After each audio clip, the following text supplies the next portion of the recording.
Antes de nós fazermos qualquer coisa aqui, eu gostaria de ir com você e que você pegasse a sua Bíblia para nós lermos 1 Coríntios 2,14. Vai elucidar muito o que a gente vai estudar aqui, tá? Então, olha só o que diz 1 Coríntios 2,14. Ora, o homem natural não aceita as coisas do Espírito de Deus, porque eles são loucura, e não pode entendê-las porque elas se discernem espiritualmente. Eu gostaria que você prestasse muita atenção nesse texto que a gente acabou de ler, porque ele vai fazer a gente entender muito do que nós vamos estudar na lição dessa semana. Olá, meu querido amigo, minha querida amiga, que bom ter você aqui para nós estudarmos mais uma vez a lição da Escola Sabatina. Para você que não sabe, nós estamos estudando esse tema aqui, lições de fé, no livro de Josué. Então a gente está entendendo várias e várias histórias e entendendo com profundidade, não só lendo, mas estudando. Antes de nós começarmos a nossa lição, revisarmos, vamos fazer uma oração? Querido Pai que estás nos céus, muito obrigado a Deus pela oportunidade de estudar a sua palavra. Pedimos que o Senhor nos ajude nesse momento para que possamos compreender o que o Senhor tem a nos ensinar. É isso que pedimos e desde já agradecemos, em nome de Jesus. Amém. O tema dessa semana é Lealdade Suprema. Olha só, adoração em zona de guerra. Vocês vão ver que a história que a gente vai ler aqui é muito estranha do ponto de vista humano, por isso que a gente leu lá no início do vídeo 1 Coríntios 2,14, tá? Porque ele vai fazer a gente entender que o que a gente faz para Deus não é à toa, tá? Então vamos ler o verso para memorizar da semana, que está lá em Mateus 6, versículo 33, e diz assim: Mas busquem em primeiro lugar o reino de Deus e sua justiça, e todas essas coisas lhes serão acrescentadas. E aí, você tem buscado as coisas de Deus em primeiro lugar? Quando você acorda, o que você faz por primeiro? Você faz a sua oração? Ou vai pegar o celular para ver já notícias, notificações, mensagens, entre outras coisas? É importante a gente pensar, porque esse verso aqui, na verdade, não é só para primeiras horas da manhã, é para tudo. Então, quando a gente vai fazer algum negócio, pergunta qual é a vontade de Deus. Vai se relacionar com alguém, pergunta qual é a vontade de Deus. Então, para tudo, para todas as nossas escolhas que vamos fazer, temos que consultar Deus primeiro. Vocês lembram da lição dos gibeonitas? Então, que Josué ali, com a liderança de Israel, não consultou Deus. Deus ia falar para eles que aqueles gibeonitas não vieram de longe. Muito pelo contrário, eles estavam bem perto. E por não consultarem Deus, eles acabaram caindo no engano. Então fica uma baita de uma lição para nós, essa lição que foi muito importante, e está aí disponível para você assistir no canal. E é interessante que eu tenho certeza que Josué nunca mais deixou de consultar Deus para nada, né? Então, essas lições que trouxeram para nós aqui na Bíblia, que Deus trouxe para nós na Bíblia, a gente tem que trazer para os nossos dias. Não são só histórias, foi totalmente planejada a Bíblia, ok? Então vamos para a nossa introdução da lição? Nessa semana nós vamos estudar momentos importantes durante a conquista de Canaã. Vocês vão ver que algo aconteceu de muito estranho. E não são uma, são 4. Então a gente vai citar elas aqui, olha só. Josué tomou a decisão aparentemente irracional de circuncidar os israelitas em território inimigo. Isso está lá em Josué 5. Na continuação também nós vamos ver que eles vão celebrar a Páscoa diante de um perigo iminente. Olha só que loucura! Então você vê que o primeiro verso que a gente estudou faz todo sentido e não para por aí, tem mais 2. Olha só. Josué construiu um altar enquanto a conquista estava a todo vapor. E por último, Josué montou o tabernáculo, mesmo que ainda 7 tribos ainda não tinham lugar para ficar. Você vê que, olhando assim, ouvindo essas histórias, parece que é um pouco de incoerência, parece que não completou algo para fazer depois, mas a gente vai entender que tudo tem um propósito. Você percebe que em meio à correria da vida a gente tende a deixar de lado o que é mais importante na nossa vida? Infelizmente, com certa frequência, deixamos de lado os cultos vespertino e matutino, que são extremamente importantes para a nossa vida e para a vida da nossa família. E essa lição vai nesse cerne, para a gente entender que o que é realmente importante nessa terra não é o dinheiro que você ganha, não é a empresa que você tem, não é o trabalho que você tem, não é nada disso. É Deus e a família. Eu já falei em outros vídeos por aqui que tudo que a gente faz nessa vida é secular. O principal é a nossa salvação. Então a gente tem que pensar nisso e ver que isso é urgente e não o secular. Porque como a gente viu no nosso verso, quando a gente busca Deus em primeiro lugar, todas as coisas são acrescentadas, ok? Vamos então para a nossa parte do domingo. Já pega aí a sua Bíblia que nós vamos ler Josué 5 dos versículos 1 a 7 para entender esse título aqui de domingo, né? Que é primeiro a aliança. Então pegue aí comigo para nós lermos. Sucedeu que, ouvindo todos os reis dos amorreus que habitavam desde o lado do Jordão ao ocidente, e todos os reis dos cananeus que estavam ao pé do mar, que o Senhor tinha secado as águas do Jordão, de diante dos filhos de Israel, até que passamos, desmaiou-se-lhes o coração, e não houve mais alento neles, por causa dos filhos de Israel. Naquele tempo, disse o Senhor a Josué: Faze facas de pederneira e passa, de novo, a circuncidar os filhos de Israel. Então Josué fez para si facas de pederneira, e circuncidou os filhos de Israel em Gibeate Aralote. Foi esta a razão por que Josué os circuncidou. Todo o povo que tinha saído do Egito, os homens, todos os homens de guerra, eram já mortos no deserto, pelo caminho. Porque todo o povo que saíra estava circuncidado, mas a nenhum deles que nascera no deserto, pelo caminho, depois de terem saído do Egito, haviam circuncidado. Porque 40 anos andaram os filhos de Israel pelo deserto, até se acabar toda a gente dos homens de guerra que saíram do Egito, que não obedeceram à voz do Senhor, aos quais o Senhor tinha jurado que lhes não havia de deixar ver a terra que o Senhor sob juramento prometeu dar a seus pais, terra que mana leite e mel. Porém, em seu lugar, pôs a seus filhos. A estes Josué circuncidou, porquanto estavam incircuncisos, porque os não circuncidaram no caminho.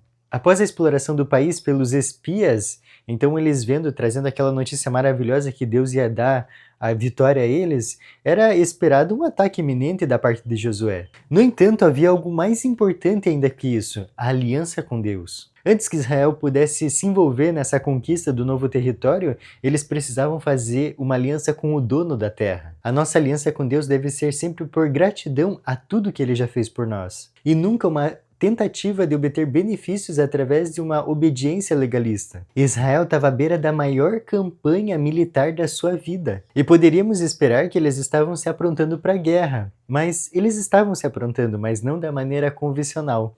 Então eles não estavam ali amolando faca, trazendo todos os instrumentos de guerra, fazendo estratégias militares. Não. Eles estavam fazendo uma cerimônia que estava deixando todo mundo vulnerável por pelo menos 3 dias. E eles fizeram isso para celebrar o seu relacionamento com Deus, que os tinha libertado do Egito. Mas por quê? Porque reconheciam que a batalha pertence ao Senhor. Era só através dele que eles poderiam ter vitória e êxito. E isso traz uma grande lição para nós. Com Deus, nós somos mais que vencedores.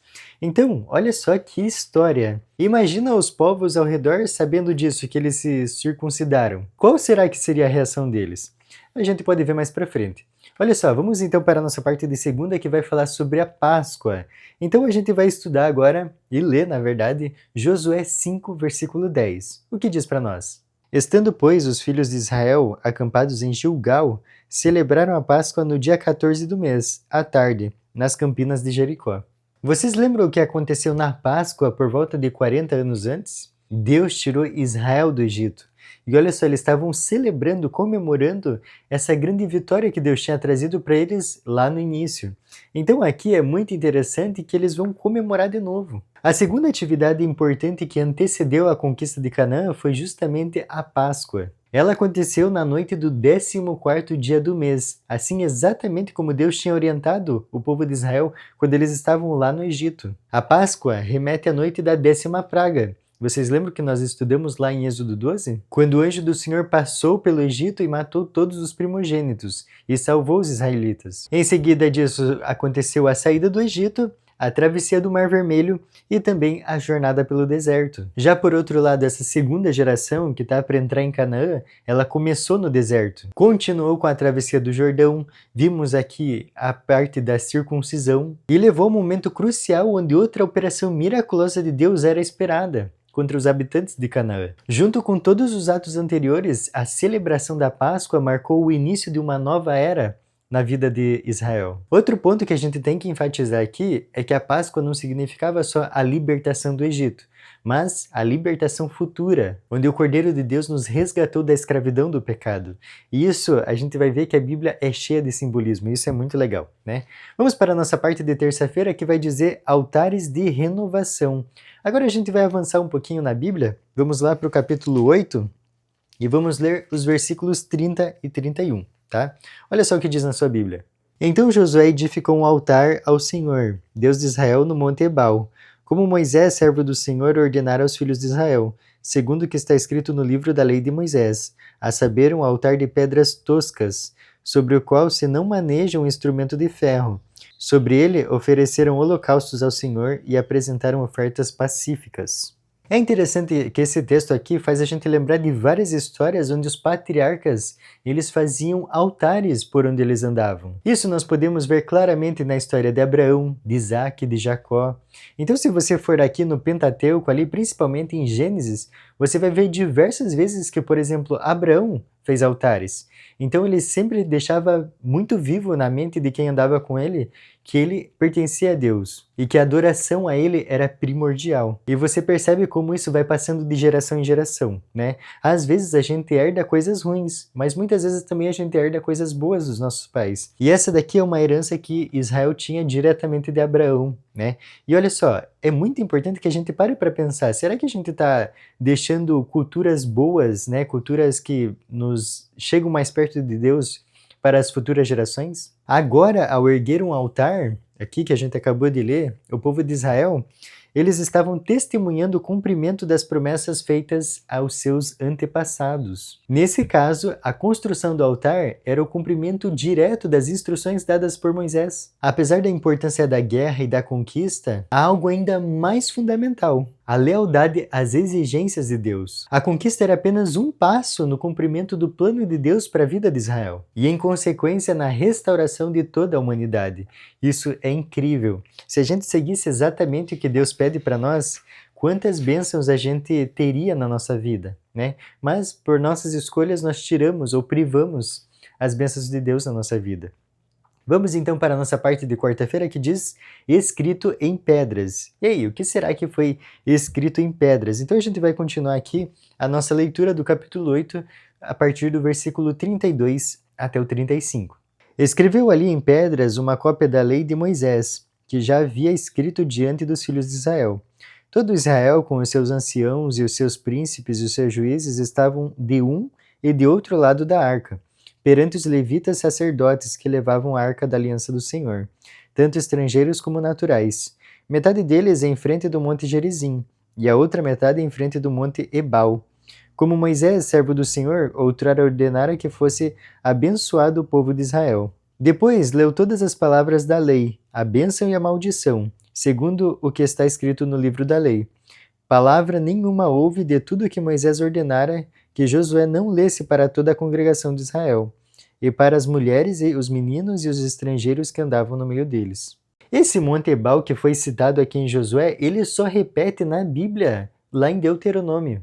Junto com o monte Gerizim, era o local onde as bênçãos e maldições deviam ser lidas ao povo. Mais especificamente, o monte Ebal era o monte das maldições. E tinham regras específicas, por exemplo, lá o povo de Israel deveria ficar em pé ao redor da arca, em frente aos sacerdotes. Um grupo ficou em frente ao monte Ebal e outro grupo ficou em frente ao monte Gerizim. Com isso, representavam simbolicamente como se relacionar com a aliança de Deus. Agora, por que será que era necessário escrever uma cópia da aliança num monumento visível a todos? Esses versos que estão aqui embaixo da pergunta 5 vão te direcionar para a resposta dela, ok? É muito interessante. E eu gostaria de finalizar essa parte de quarta-feira aqui, lendo com você esse último parágrafo. Nós, seres humanos, frequentemente esquecemos as coisas com facilidade.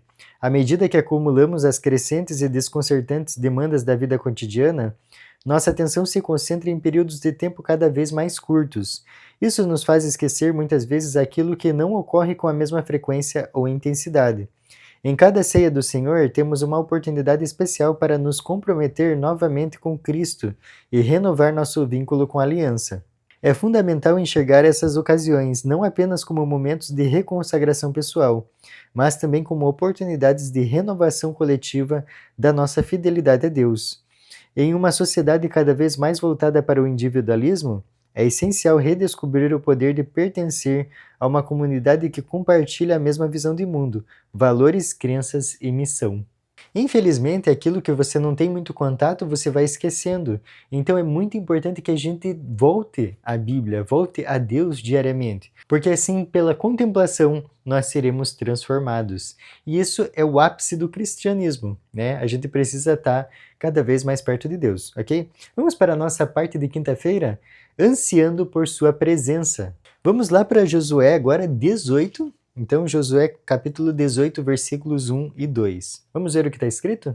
Reuniu-se toda a congregação dos filhos de Israel em Siló, e ali armaram a tenda da congregação, e a terra estava sujeita diante deles. Dentre os filhos de Israel, ficaram 7 tribos que ainda não tinham repartido a sua herança. Você vê que interessante como a adoração começou a ser uma coisa vital na vida dos israelitas? Aqui, 2,5 tribos já tinham conquistado um território, mas antes do Jordão. Isso tudo você pode ver nos capítulos anteriores aqui do capítulo 18, ok? Mas olha só que interessante, ainda faltava tribos para conquistarem o local, né? Para terem ali a sua morada. Mas mesmo assim, a adoração a Deus ficou em primeiro lugar. A presença do santuário e do templo posteriormente deveria ajudar o povo a reconhecer a presença de Deus no meio deles e lembrar eles da aliança com Ele.